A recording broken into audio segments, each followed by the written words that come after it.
Et bienvenue à tous dans l'Expert, votre émission où on analyse les différentes rencontres NBA ici Dorado, parieur professionnel au Mexique. Pour une nouvelle émission, j'espère que vous avez la forme. Pour tous les nouveaux, eh bien n'hésitez pas à me contacter sur WhatsApp. Et pour tous ceux qui ne l'ont pas fait, pour une consultation gratuite, on fait le point sur votre situation en paris sportif et on voit quel est le meilleur plan d'action pour que vous puissiez remplir vos objectifs. On a 8 matchs au programme, on va faire le petit récapitulatif de la veille si vous le voulez bien, les amis, avec la victoire de Cleveland 119 à 113. J'avais les Bulls plus 8,5 hier. Et donc ça passe, j'avais aussi le under dans ce match là, donc ça fait plaisir. J'avais le under entre Houston et Washington qui est passé. Le over qui passe à l'arrache entre Brooklyn et New Orleans Pelicans 107 à 105. Le over entre OKC et les Clippers qui est passé 134 à 128. Et j'avais malheureusement le over entre San Antonio et Sacramento qui n'est pas passé. Donc quand même très belle soirée pour ma part. J'espère que pour vous, eh bien c'est le cas aussi. On avait plutôt bien lu la map. Donc j'espère que vous avez su en tirer profit. C'est d'où l'importance d'être formé, de savoir comprendre un petit peu les principes mathématiques, les fondamentaux mathématiques des paris sportifs. Vous n'avez pas besoin que je vous donne tout sur un plateau. Normalement, vous savez sélectionner les amis. Et si vous voulez suivre mes meilleures confiances, bah, n'oubliez pas que vous pouvez rejoindre la Dorado Elite Club. Voilà. Donc j'espère que vous avez fait une belle soirée les amis, tout comme moi, mais normalement on a plutôt bien lu la carte, donc vous avez su tirer votre épingle du jeu, sauf si vous avez fait vos combos à la con, hein, comme on a toujours dit de ne pas faire ici dans cette émission, et sinon tant pis pour vous, ça vous apprendra, faut pas faire de combos les amis. Allez, 8 matchs ce soir en NBA, avec la première rencontre entre Boston et Atlanta. Et à la fin de la vidéo, je vous réserve une petite surprise. Je vais sélectionner une petite liste de joueurs qui peut être intéressant en performance joueur. Je sais que vous êtes friands de ce type de pari. Mais avant de commencer, n'oubliez pas que je prends toujours en référence les codes de Pinacle de PS3838. Pourquoi? Parce que c'est eux qui proposent les meilleurs codes sur le marché mondial. C'est eux qui ne limitent pas les parieurs gagnants. Je vous invite à écouter mes Dorado Show, mes podcasts, où j'explique comment ils fonctionnent pour ne pas limiter les parieurs gagnants, contrairement à tous les autres soft bookmakers, même ceux que vous voyez à la télé. Donc si vous voulez vraiment step up, gagner plus d'argent, passer au niveau supérieur, vous devez avoir un compte sur Pinacle PS3838. Sinon vous êtes juste là à faire du récréatif, vous cherchez pas à gagner de l'argent, parce que sinon on est toujours là à chercher les meilleures cotes, et elles sont sur Pinacle PS3838. Vous avez le lien dans les commentaires épinglés pour vous inscrire via le broker Asian Connect en toute sécurité. Vous remplissez votre prénom, votre nom, date de naissance, numéro de téléphone, vous sélectionnez PS3838 ici et le tour est joué. Le lien est dans la description pour tous ceux qui souhaitent maximiser leur profit évidemment dans les paris sportifs. Allez, Boston face à Atlanta, les Celtics qui sont à domicile, qui partent nettement favoris et logiquement favoris. Pourquoi? Parce que on a notre ami Trae Young qui n'est pas là ce soir, Bogdanovic qui est pas là, Cody Zeller, voilà, il y a toute la liste qui est ici, qui est d'absence du côté des Celtics. Attention, on a Jason Tatum qui est incertain ce soir du côté de Boston, ainsi que Al Horford, l'absence de Porzingis. On sait qu'en plus que Jaylen Brown revient de blessure, donc beaucoup d'incertitudes dans cette rencontre. Je pense quand même que Jason Tatum devrait jouer. Al Horford à voir, faudrait checker si demain Boston rejoue, parce qu'on sait très bien qu'Al Horford, avec son âge, ne joue pas forcément les back-to-back, et Boston gère sa participation. Donc les Celtics partent logiquement favoris. Personnellement, j'irais plus sur un over dans cette rencontre, over 223,5. Vous avez plusieurs options là, soit vous spéculez sur l'absence, la présence plutôt, si vous voulez partir sur le over, de Jason Tatum, parce que vaudrait mieux qu'il soit là, parce qu'avec l'absence de Trae Young, le cut a bien chuté, et il vaudrait mieux quand même que Jason Tatum soit bien présent, mais je pense quand même qu'il est un peu bas. Atlanta, ça va pas changer de style de jeu, même si Trae Young est pas là, ça va continuer à courir de toute façon, donc on partirait plus sur un over dans ce match là. Miami face à Détroit. Miami qui part logiquement léger favori à Détroit. Alors je vais aller vérifier via mes analyses et mon algo qu'est-ce qu'on a en handicap, parce que je me souviens absolument pas de ce que j'ai mis. Un moins 1,5 en faveur de Miami qui est à moins 1,5 ici sur Pinac. Donc pour moi ça me paraît super bien placé, il n'y a pas de value. Attention parce que on a Jimmy Butler qui est absent du côté de Miami. Après on a vu quand même que le Heat sans Jimmy Butler l'année dernière ça jouait bien. À voir s'ils arrivent à retrouver cette petite alchimie qui leur permet de jouer collectivement sans Butler. Du côté des Pistons, on est en reconstruction, mais le 5 majeur a quand même un mélange de jeunesse et d'expérience avec Tobias Harris et Tim Hardaway. Donc je pense que ça peut être un déplacement compliqué du côté de Miami, mais je pense pas que les Pistons à 2,04 soient value. Pour ma part, il n'y a pas de value ni d'un point de vue handicap ni d'un point de vue over-under. C'est un beau no bet. Orlando face à Charlotte. Le Magic qui est logiquement favori dans cette rencontre avec un moins 8,5. Je mets personnellement un moins 10,5. On est dans ma marge d'erreur, donc je vais rien valider dans cette rencontre. Niveau du cut, on a un 215,5 chez moi, on a un 212,5. On pourrait partir sur un over. On sait Charlotte, ça joue beaucoup l'attaque. Après Orlando, c'est une équipe un peu plus défensive. Et en plus, on a Banchero qui est forfait du côté du Magic. Donc pour moi, rien à faire dans cette rencontre. Il n'y a pas de value. On va pas s'éterniser plus longtemps. Point de vue statistique, on peut dire qu'il n'y a pas de value sur Orlando ni Charlotte comme je viens de vous le dire. Après d'un point de vue ressenti, je sais que les Hornets pour moi sont capables de rester dans un handicap de plus 8, plus 8,5. Donc si on oublie un petit peu toute cette partie statistique et je dois me fier un petit peu à mon feeling et uniquement au feeling, et je vous recommande absolument pas de parier de cette manière. Il vaut mieux qu'il y ait le feeling et la partie statistique qui le confirme, plus les informations. Voilà, vous faites votre sauce, c'est un mélange de tout. Mais en tout cas, il y a une partie de moi qui dit que Charlotte plus 8,5 peut être intéressant. Le gros choc de la soirée, c'est les Philadelphia 76ers qui reçoivent les Knicks de New York. Et on a une grosse news du côté des Sixers, puisque c'est le début de saison de Joel Embiid qui sera bien présent ce soir pour épauler Paul George et essayer d'aller grappiller une victoire face à New York. On a Maxey qui n'est pas là du côté de Philly. Les Sixers qui sont cotés, si ça veut bien me le charger à nouveau,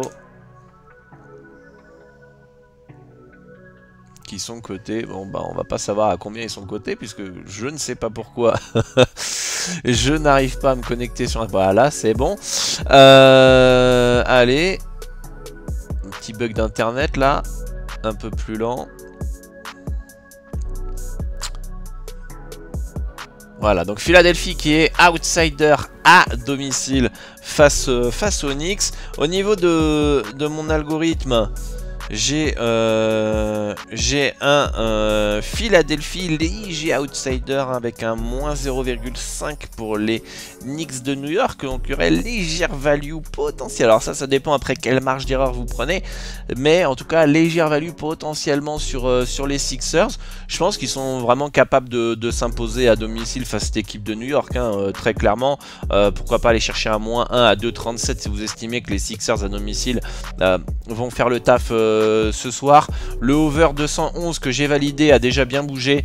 Le 211 est à 1,919. Je pense qu'il y a toujours un peu value. Toujours méfiance quand même du côté des overs sur l'équipe de New York, qui est une équipe plutôt défensive. Qui a du potentiel offensif mais qui est coaché par un coach avec une philosophie défensive. Moi je pense que les Sixers peuvent s'imposer quand même. La value elle est fine, mais les Sixers ont toutes les armes pour s'imposer. Remake des dernières playoffs, on sait que Joel Embiid était sur une jambe et malgré tout les Sixers ont bien résisté face à New York. Donc moi franchement Il n'y a pas vraiment de value sur les Knicks dans cette rencontre. J'irai plus sur des Sixers et un over. Passons au match suivant. Milwaukee face aux Raptors. Les Bucks qui partent logiquement favoris face à Toronto. Pas mal de blessés hein, des deux côtés. Avec Quickley qui est Game Time Decision, Temple qui est Game Time Decision qui ne devrait pas jouer, Scotty Barnes qui est forfait, Brown qui est forfait, Olynyk qui est forfait, du côté de Milwaukee, Middleton, Lillard forfait, donc beaucoup d'absences. Les Bucks devraient quand même s'imposer à domicile, faut pas déconner, surtout si Quickley est pas là, sinon c'est très grave ce qui se passe à Milwaukee. Donc ils partent logiquement favos, hein, moins 8,5. Moi ça me paraît plutôt bien placé hein. Les Bucks vont gagner entre 5 et 15 points d'écart. Je vois pas forcément de value, notamment avec l'absence de Damian Lillard dans cette rencontre. D'un point de vue cut, le over peut être intéressant, mais il va falloir savoir si Quickley il joue pour mettre du tempo et du rythme, donc soyez prudents par rapport à ça sur ce match là. Mais personnellement, je ne toucherai pas cette rencontre, notamment d'un point de vue handicap. Trop d'absence du côté des Raptors pour pouvoir prendre un plus 8,5. Et le début de saison plus l'absence de Damian Lillard, prendre un moins 8,5, ça me semble quand même risqué, compliqué. Utah face à Phoenix, Utah qui part logiquement outsider à domicile face à Phoenix. On a KD qui est incertain, enfin non qui est pas incertain, qui est carrément forfait pour les Suns. Nurkic qui est Game Time Decision. On a le début du Jazz qui est quand même un peu faussé par le début de saison raté par Markkanen qui était absent. Je pense qu'avec le retour du Finlandais, je pense que ça va être mieux du côté du Jazz. C'est un déplacement qui est pas simple hein, du côté de Phoenix. Hein. On sait que historiquement c'est dur d'aller jouer à Utah.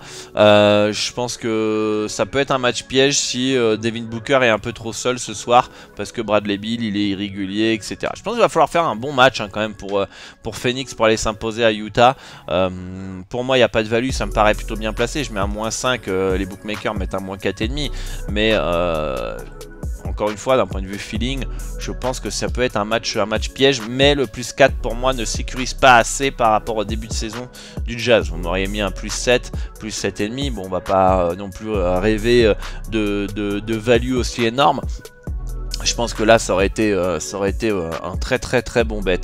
Au niveau du cut, je pense que le over peut être intéressant, même si l'absence de KD fait baisser forcément le total potentiel de points. Je pense que les deux équipes jouent un basket offensif et pour moi on est plus sur une tendance over dans ce match là. Tiens d'ailleurs on va aller voir sur Pinnacle Odds Dropper ce que nous dit le marché sur Phoenix d'un point de vue over. C'est tendance plutôt under parce que la courbe monte, la courbe verte monte. J'espère que vous voyez bien les amis. Non, vous la voyez. Après on peut voir que dès que la limite elle augmente, ici ça baisse. Dès que la limite augmente, ça baisse ici aussi un peu. Donc on peut sentir que le plus haut est à 2,04. À chaque fois ça touche le 2,04, ça baisse. On se rapproche du 2,04, ça baisse. Donc le over, on a une cote à 2,03 ici. Je pense que ça peut être intéressant. On est sur un bon timing au niveau de la prise de bet. Contrairement si vous l'aviez pris ici à 1,79. Hein, on peut voir quand même que ça open à 1,78. Ça monte direct pour rechuter. On peut voir quand même que autour de 1,79 c'est le plus bas. 1,78. Donc si vous arrivez à prendre au-dessus de la moyenne entre 2,04 et 1,79, 1,78, vous avez je pense pris un bon timing, sans oublier la marge de Pinnacle qui est la plus faible hein, au monde, qu'il faudra battre. Je vous invite vraiment à écouter les Dorado Show, mes podcasts. Vous avez quelques épisodes sur cette chaîne YouTube des Dorado Show et vous avez 100% des épisodes sur Spotify. Ok, donc je vous invite fortement à prendre un moment. Je sais que ces vidéos l'expert c'est les plus vues, c'est celles que vous kiffez parce que vous arrivez, vous faites votre petit ticket, etc. Je vous le répète depuis plusieurs années, ça fait 7 ans qu'on fait cette émission. Vous ne gagnerez pas d'argent si vous ne vous formez pas. Je tiens à le dire, hein, je préfère vous le dire. Formez-vous, intéressez-vous au process, intéressez-vous à l'aspect mathématique. Vous ne gagnerez pas. Combien de gens sont fidèles à cette émission depuis tant d'années? Et je vous remercie du fond du cœur. Un grand merci à tous ceux qui like, qui soutiennent, qui commentent. Ça fait plaisir. Mais vous êtes beaucoup d'entre vous. Est-ce que vous avez avancé depuis que vous regardez cette émission? Vous avez peut-être fait des petits gains par-ci par-là. Et bravo, super. Moi, c'est ce que je veux. Mais est-ce que vous avez réussi à gagner à long terme? Est-ce que vous avez réussi à tenir votre stratégie du début à la fin? Est-ce que vous avez réussi à tenir pendant les coups durs? Est-ce que vous avez réussi à tenir pendant les moments de stagnation? Est-ce que vous avez justement ouvert ce compte sur Pinacle via Zen Connect? Vous avez le lien dans la description, les commentaires épinglés. D'accord? Est-ce que vous l'avez fait depuis tant d'années? Vous avez un manque à gagner énorme juste à ne pas parier sur Zen Connect sur PS3838. Sur une mise de 100 €, c'est 25-30 € sur un seul pronostic gagné que vous laissez sur la table. Donc, est-ce que vous avez fait toutes les démarches, en fait, pour avancer? Vous voyez bien que ces émissions, c'est cool, ça vous aide à faire vos analyses, ça vous conforte, ça vous permet de faire des meilleurs choix, potentiellement, c'est super. Mais si c'est pour pas respecter les bases fondamentales du pari sportif, si vous craquez mentalement, vous tenez pas, vous gagnerez pas à long terme. Et en fait, vous restez bloqué au même point. D'ailleurs, je vous invite à me contacter sur WhatsApp. Le lien, il est dans la description, commentaire épinglé. Bref, vous trouverez le lien, vous scannez le QR code. On fait le point sur votre situation. Je vous donne le meilleur plan d'action. D'ailleurs, pour tous ceux qui me contactent, en cadeau, vous avez la Dorado Betting Liberty. Une formation gratuite qui vaut de l'or, qui va vous permettre de construire votre liberté financière. Très important. Contactez-moi si vous êtes vraiment motivé. Si vous n'êtes pas motivé, si vous ne voulez pas avancer, vous ne me faites pas perdre du temps de vie. Moi, je veux travailler avec les gens qui sont les plus motivés, qui veulent passer au niveau supérieur et step up. Donc voilà, me contactez pas si vous avez la flemme, si vous n'avez pas envie, ça vous fait chier, vous voulez juste là faire votre petit ticket, restez, regardez cette émission, il n'y a aucun problème, mais ne m'embêtez pas sur WhatsApp. Si vous me contactez sur WhatsApp, c'est que vous êtes motivé vraiment à step up et passer au niveau supérieur. Mais au moins, si vous voulez pas aller sur WhatsApp, me contacter parce que vous voulez vous amuser, etc., faire votre kiff, etc. Au moins, s'il vous plaît, pariez sur les meilleures cotes. Ne me contactez pas sur WhatsApp, mais au moins remplissez ce formulaire et inscrivez-vous. Juste pariez sur les meilleures cotes. Vous allez voir, ça va faire la différence. Au moins ça. Si vous voyez la différence derrière et que vous voulez passer au step up, parce que vous dites, Dorado, il avait raison, pourquoi je ne l'ai pas fait plus tôt? Et je suis motivé, j'ai envie de bosser avec Dorado, je le contacte sur WhatsApp. Mais si vous n'êtes pas motivé, au moins faites ça. Et ne me contactez pas. Mais au moins ça. D'accord? Très important. Voilà. On était donc sur Utah Phoenix, donc plutôt over. Et nos bets sur l'handicap. Passons au match suivant. Golden State face à Dallas. Les retrouvailles entre Klay Thompson et les Warriors. Ça va être un moment un peu émotionnel. Le retrouvaille entre Stephen Curry et Klay Thompson. Donc c'est un match un petit peu spécial. Je pense qu'aujourd'hui Dallas est une meilleure équipe que les Warriors. Même si le début de saison de Golden State est énorme. Et très bon. Et c'est logique du coup qu'ils partent potentiellement favoris. J'ai quand même vérifié combien j'ai mis en handicap. J'ai mis un moins 4,5 moi pour Golden State, ce qui me paraît logique hein, d'être favori avec le début de saison qu'ils ont fait à domicile, Steph Curry qui est pas blessé face à Dallas. Après les Mavs ils sont pour moi plus complets. C'est-à-dire que là on a un handicap d'un point de vue statistique, ok. Donc statistiquement il n'y a pas de value sur les Warriors.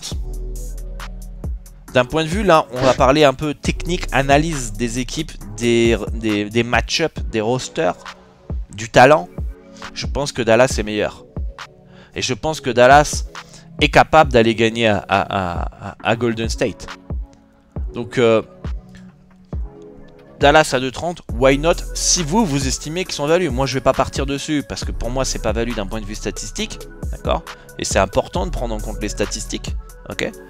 Parce que c'est l'aspect mathématique, c'est ce qui vous permet en fait d'avoir quelque chose d'objectif et pas subjectif, parce que le fait de je trouve Dallas plus complet, je peux avoir raison comme je peux avoir tort, ça reste subjectif, ça reste mon avis. Il y a quelqu'un peut-être à regarder cette émission va me dire non t'es fou les Warriors etc. D'accord, ça reste subjectif. Les stats c'est du brut, c'est de l'objectif, et quand vous voulez chercher des value bets vaut mieux se baser sur l'objectif que le subjectif. Ok. Si vous voulez faire un mix des deux, moi j'aime bien, c'est parfait. Voilà, parce que ça vous permet finalement de pas forcément vous planter et puis rester fidèle à vos croyances. Et ça peut être important, mais je sais qu'il y a énormément de gens qui me regardent dans cette émission, et principalement dans le Dorado Show de mes podcasts, qui eux font que de la value objective. Et qui arrivent à gagner 5-10 000 € par mois. Rien qu'avec la value objective. Je l'enseigne dans ma formation, etc. Je vous montre un petit peu les différentes stratégies, mais... Voilà, c'est juste pour vous dire, arrêtez d'être dans le subjectif uniquement.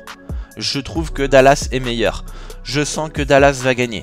On n'est pas Madame Irma, on veut de l'objectif, pas de la subjective. Très important de comprendre ce principe. Je ferai peut-être un Dorado Show par rapport à ça, pour bien vous compreniez cet aspect.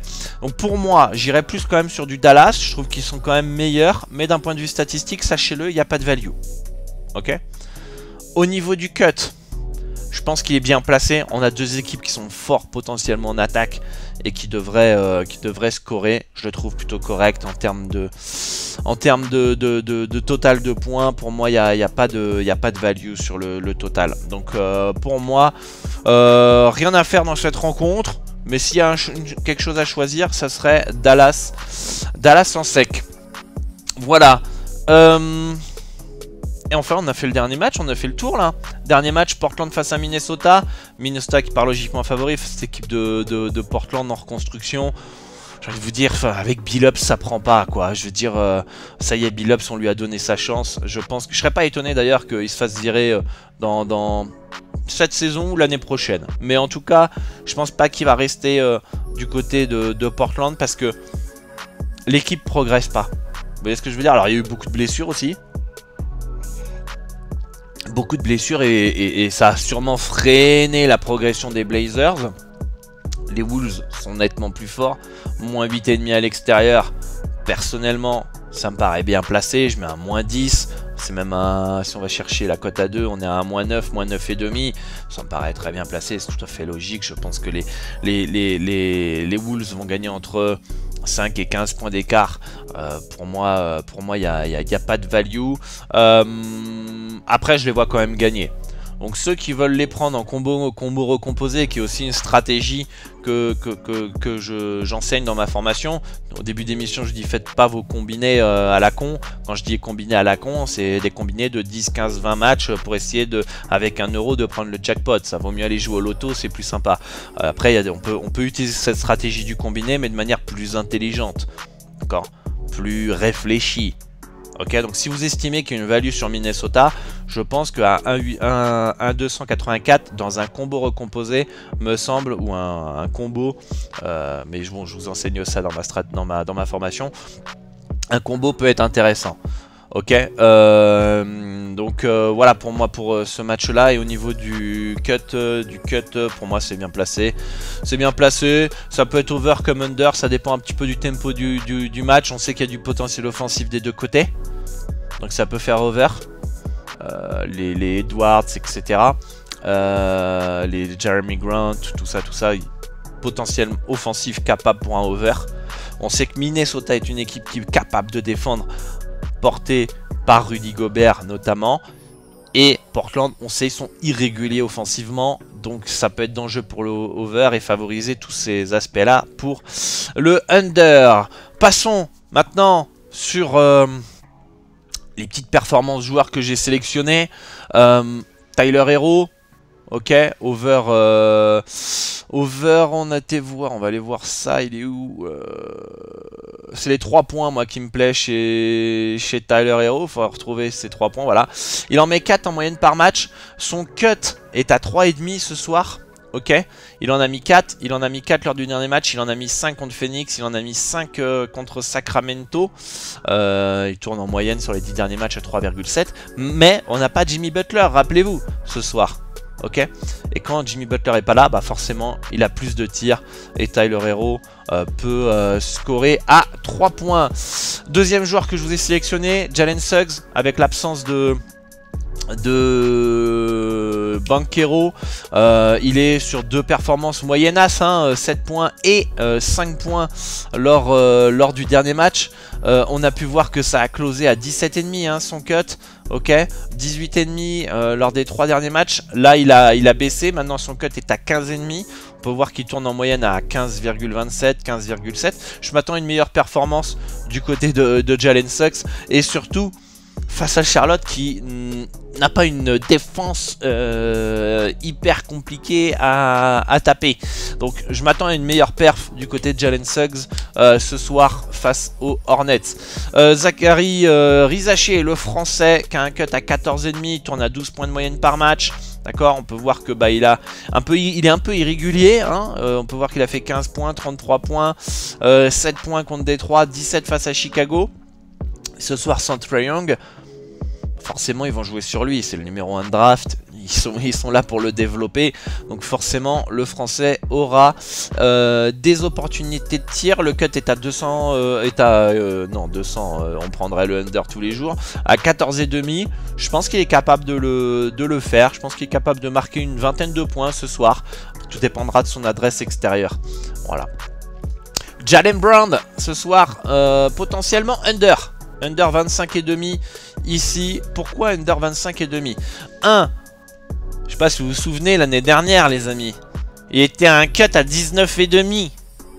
Il galérait à passer les 20 points. Ok, c'est un diesel ce joueur. Chaque année, même s'il avait plutôt fortement commencé. Hein.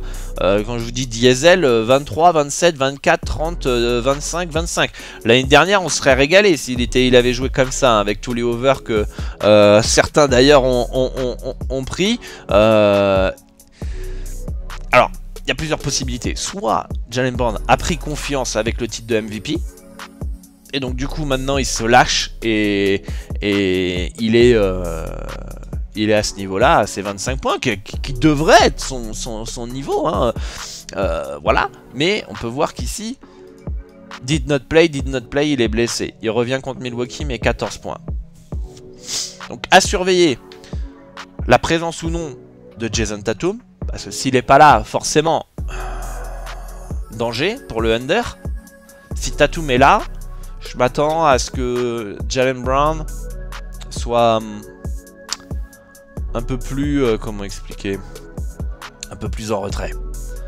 Le gros point négatif de ce under aussi, c'est la défense d'Atlanta. Donc tout dépend de quelle perception on a. Soit on se dit, il revient de blessure, il n'est pas à 100%, Tatum va être là, c'est face à Atlanta qui manque Trae Young, ils vont le préserver, ou il va pas forcer, et dans ces cas-là, il est under.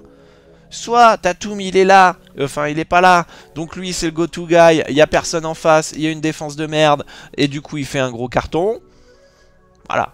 Mais en tout cas c'est une piste que j'avais envie de vous montrer, de vous donner, à réfléchir. À réfléchir. D'accord? Et enfin, le dernier joueur que je vous ai sélectionné, c'est Bobby Portis, avec l'absence notamment de Middleton et de Damian Lillard, qui sera là pour épauler notre ami Giannis Antetokounmpo. Il tourne à 12,5 points, il a un cut à 14,5, donc c'est juste un panier en plus que sa moyenne. D'accord, on voit qu'il est capable de mettre du 16 points, 21 points, 19 points. Voilà, il est assez irrégulier, mais c'est un joueur qui a une certaine expérience, qui va avoir des ballons ce soir. Dont Giannis va avoir besoin pour gagner, d'accord, tout simplement.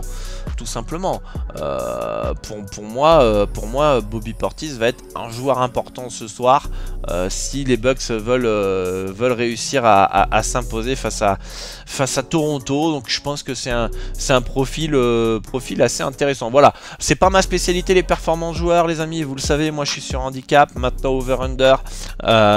Les performances joueurs, je n'ai pas encore été à fond dessus, donc je vous donne des pistes de réflexion. Je regarde un petit peu qu'est-ce qu'on pourrait tenter. Évidemment, avec l'absence de KD, vous pouvez surveiller des joueurs comme Phoenix qui peuvent être intéressants. Du côté des Raptors, peut-être partir sur un RJ Barrett, un Dick, un Agbaji. Qu'est-ce que vous avez d'autre? Voilà, à voir, regardez, petit conseil si vous voulez analyser les performances joueurs. Je crois que j'ai fait un article dessus sur mon site web basketpronostic.com. Je vous invite à aller voir aussi mes articles sur mon site. Bref, vous avez énormément de contenu si vous voulez progresser les gars. Si à un moment vous voulez pas progresser, c'est que vous n'avez pas envie d'avancer dans les paris sportifs et vous n'êtes pas motivé. Vous êtes juste là à faire du gamble et c'est dangereux pour vous, c'est dangereux pour vos finances, c'est dangereux pour votre vie. Donc franchement, soyez vraiment prudents. Petit conseil très rapide. Regardez les absences, regardez la moyenne des joueurs, regardez si le cut proposé par les books est vraiment largement au-dessus que la moyenne du joueur due à cette absence. Si oui, il vaut mieux laisser tomber. S'il n'y a pas trop d'écart, why not? Bref, analysez bien les styles de jeu des équipes. Est-ce que c'est une grosse défense en face? Est-ce que c'est une faible défense? Les match-up. Voilà, quelques petits conseils très rapides pour tous ceux qui veulent faire de la performance joueur, les amis. Voilà, je pense qu'on a fait le tour au niveau de la NBA.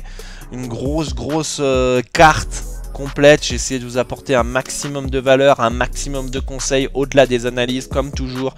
Plus là pour vous éduquer, pour vous aider vraiment à remplir vos objectifs dans les paris sportifs, plus qu'à vous donner du bet pour vous donner du bet. Je sais que ça ne vous aide pas. Hein. Vaut mieux que vous appreniez à pêcher et que vous donnez du poisson tout fait. Voilà. A très vite les amis, bonne chance pour vos pronostics, soyez prudents dans vos mises et gérez bien votre bankroll. Et moi je vous dis à très vite, contactez-moi sur WhatsApp pour tous ceux qui sont motivés, on fera un petit point sur votre situation. Ciao ciao.